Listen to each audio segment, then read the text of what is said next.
जिसमें 15 लाख का वादा करके इस देश के लोगों को धोखा देने का काम किया गया।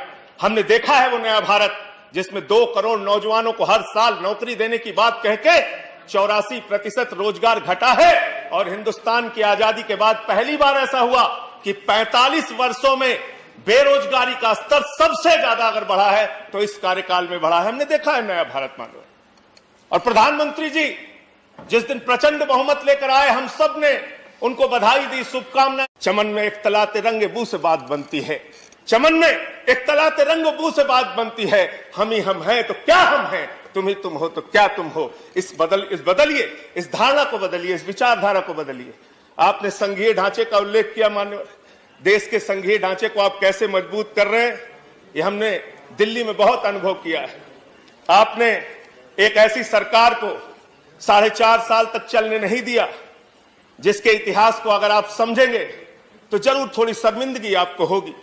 एक ऐसी सरकार जिसने बिजली का दाम आधा किया, जिसने 20,000 लीटर पानी मुफ्त करने का काम किया, जिसने मोहल्ला क्लिनिक का मॉडल बनाया जिसकी चर्चा अमेरिका में हो रही है, फ्रांस में हो रही है, जर्मनी में हो रही है। एक ऐसी सरकार जिसने सरकारी स्कूलों का कायाकल्प किया, एक ऐसी सरकार जिसने अपने बजट का 26% मान्यवर शिक्षा के ऊपर खर्च किया, एक ऐसी सरकार जिस सरकार ने 20% अपने बजट का हेल्थ के ऊपर खर्च किया। ऐसी अरविंद केजरीवाल की सरकार के खिलाफ आप रोज सीबीआई छोड़ देते हैं, रोज ईडी छोड़ देते हैं, 25-25 विधायकों को उठा के गिरफ्तार करके जेल में डालते हैं। आपके इस राष्ट्रपति के भाषण में कहा गया, मैं नहीं कह रहा, आप कह रहे हैं, आपके प्रधानमंत्री जी के वक्तव्य हैं, हम पब्लिक ट्रांसपोर्ट को देश में बढ़ावा देना चाहते हैं। वाह भाई, आप पब्लिक ट्रांसपोर्ट को बढ़ावा देना चाहते हैं, लेकिन दिल्ली में महिलाओं के लिए फ्री मेट्रो अगर अरविंद केजरीवाल जी करना चाहते हैं तो आप उसमें अड़ंगा डालते, कहते 8 महीने तक हमको कुछ कर नहीं सकते। अरे फ्री मेट्रो से ट्रैफिक कम होगा, प्रदूषण कम होगा।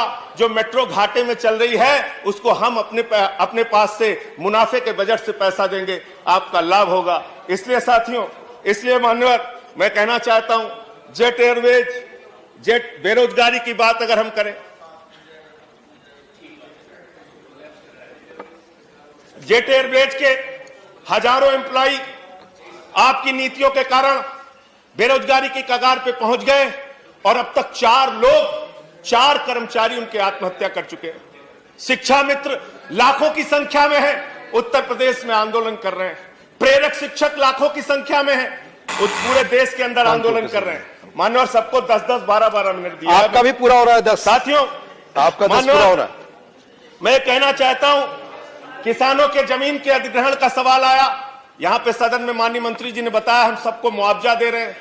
जौनपुर के क्षेत्र में, बुंदेलखंड के क्षेत्र में बहुत सारे लोगों को आज तक मुआवजा, किसानों की जमीन को ले लिया गया, मुआवजा नहीं दिया गया। बेरोजगारी के कारण नौजवान आत्महत्या कर रहा है। आप बड़ी बड़ी सीमा की सुरक्षा की दावे करते हैं, जवानों की सबसे ज्यादा शहादत आपकी सरकार के दौरान हुआ। किसान खेतों में मर रहा है, जवान सीमा पे मर रहा है, और आप यहां पर बड़े बड़े वादे, बड़ी बड़ी बातें कर रहे हैं। इसलिए मैं कहना चाहता हूं, आप इस देश के लोगों का ख्याल रखिए। देश को आगे लेकर अगर आप जाना चाहते हैं तो बड़े मन से आगे बढ़िए, बड़े मन से इस देश